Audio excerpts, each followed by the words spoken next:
एक फ़कीर को एक कीमती हीरा मिला।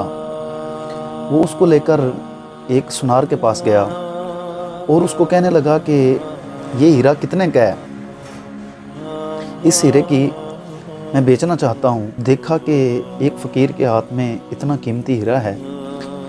वो सुनार कहने लगा कि इसकी कीमत इतनी है कि अगर मैं अपनी सारी दुकान का जो माल है और सारी दुकान भी तुम्हें दे दूँ तो फिर भी इस हीरे की कीमत अदा नहीं हो सकती।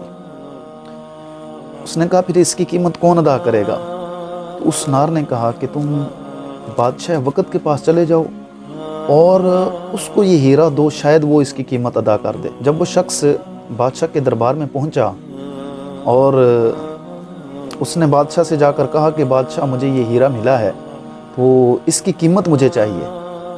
बादशाह ने अपने वज़रा को बुलाया और कहा कि देखो इसकी कीमत क्या हो सकती है। जब बादशाह के वज़ीरों ने ये देखा, उन्होंने कहा कि बादशाह इसकी कीमत इतनी ज़्यादा है कि अगर सारा महल जो है वो भी अगर हम इसको दे दें तो फिर भी इस हीरे की कीमत अदा नहीं हो सकती, इतना ज़्यादा कीमती है। लेकिन बादशाह लालची, तो उसने कहा ये किसी ना किसी तरीके मुझे ये हीरा चाहिए। वज़ीर ने कहा बादशाह परेशान होने की ज़रूरत ही नहीं है, हम हीरा तुम्हें ले देते हैं। वो फ़कीर के पास गए और कहने लगे कि ये हीरा हमें दे दे बादशाह को, कल सुबह फजर की नमाज के वक़्त से मगरिब तक, अज़ान तक, मगरिब के वक़्त तक, यानी सूरज तुलू होने से गुरूब होने तक तुम्हारे लिए महल के सारे दरवाज़े खोल दिए जाएंगे। तुम जिस दरवाज़े से आना, सारा दिन जो चीज़ तुम्हें चाहिए हो वो उठाना और माल से ले जाना। अब फ़कीर से ये शर्त तय होगी। उसने कहा चलें ठीक है। वादे के मुताबिक जब वो सुबह आया और उसने आकर देखा कि उसके लिए सारे कोई रुकावट नहीं है, महल के सारे दरवाजे खुले हुए हैं। अब वो फ़कीर अंदर दाखिल हुआ। यूँ ही उसने महल के दरवाजे के अंदर दाखिल हुआ तो क्या देखता है कि इतना हसीन शान महल है और उसके अंदर इतने खूबसूरत कीमती कपड़े लगे हुए हैं। अब उसने कहा कि फ़कीर सा था, फटे हुए कपड़े पहने हुए थे। उसने कहा कि क्यों ना हो कि मैं कोई एक सूट ही पहन लूँ। जब उसने एक पहना और शीशे में देखा कि मैं कैसे लग रहा हूँ, शहनशाहों वाला सूट और बादशाहों का सूट पहना हुआ है।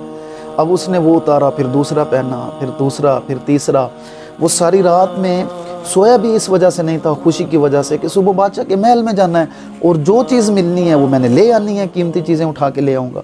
अब वो कपड़ों के अंदर महव हो गया। एक कपड़ा देखे, फिर दूसरा पहन के देखे। उसने कहा सारा दिन पड़ा हुआ है अभी, तो इतनी कौन सी जल्दी है? तो मैं कोई मसला नहीं, एक पहनता, फिर दूसरा पहनता, फिर तीसरा। अब कपड़ों का शौक़ ख़त्म हुआ, थोड़ा सा आगे बढ़ा। जब थोड़ा सा आगे बढ़ा तो जब आगे वाला दरवाज़ा खोला तो क्या देखता है कि इतने कीमती खाने सजे हुए हैं और बेहतरीन किस्म की खुशबुएँ आ रही हैं। जब उसने खानों को देखा तो सारी रात का खाया भी कुछ नहीं था, सोया भी नहीं था, जल्दी जल्दी टूट पड़ा। कभी वो खाता है, कभी वो खाता है, कभी ये खाता है। हाँ जी, खाना जब उसने खा लिया, सूट भी पहन लिए, खाना भी खा लिया, अब कहने लगा चलो आगे बढ़ता हूँ, अभी तो काफ़ी टाइम पड़ा हुआ है, सूरज तो अभी गुरूब नहीं हुआ है। हाँ जी, सुबह का वक़्त है, अभी चीज़ें नहीं उठाई। थोड़ा सा आगे गया, क्या देखता है कि कनीज़ें खड़ी हुई हैं और हाथ में पंखे लिए हुए हैं और बेड लगा हुआ है और खूबसूरत बादशाहों का बिस्तर लगा हुआ है। अब वहाँ उसने कहा थका हुआ था, सारी रात का जागा भी हुआ था। उसने कहा चलो थोड़ी देर के लिए सो जाता हूँ, फिर जो है वो उठकर जो है वो जो चीज़ें चाहिए होंगी लेके चला जाऊँ। अब वो उस बेड पर थोड़ी देर के लिए सोने की नीयत से जब लेटा वहाँ पे, तो उसको ऐसी नींद आई, ऐसी नींद आई कि मगरिब का वक़्त हो गया। अब आए बादशाह के जो मुलाजिम थे, नौकर थे, वो आए और उसको उठाया, भाई चल उठ, तेरा टाइम ख़त्म हो गया, यहाँ से चल, अब बाहर हो। तो जब वो उठा तो सूरज गुरूब हो चुका था, टाइम उसका ख़त्म हो चुका था, क्योंकि वादा ये था कि फजर से लेकर मगरिब तक जो तुम लेके जाना चाहते हो लेके जा सकते हो। अब वो रोला डालने शुरू हो गया कि भाई मैंने तो अभी कोई चीज़ उठाई नहीं है यहाँ से, तो फिर मैं कैसे लेके जाऊँ? उन्होंने कहा भाई तुम्हें वक्त दिया गया था, तुम्हें किसने कहा था सो जाओ? अब उन्होंने पकड़ा और धक्के मारे तो बाहर निकाल दिया। यहाँ पे मौलाना रूम रहमतुल्लाह ताला अलैह ये एक आयत बयान करके लिखते हैं कि इंसान को भी अगर वो चाहता तो सारा दिन सोना ही था उसने पूरी ज़िंदगी। तो वो चाहता कि जो उसको टाइम दिया गया था वो जाता और फ़ौरन वो चीज़ें महल से कीमती कीमती चीज़ें उठाता और अपने लिए जमा कर लेता।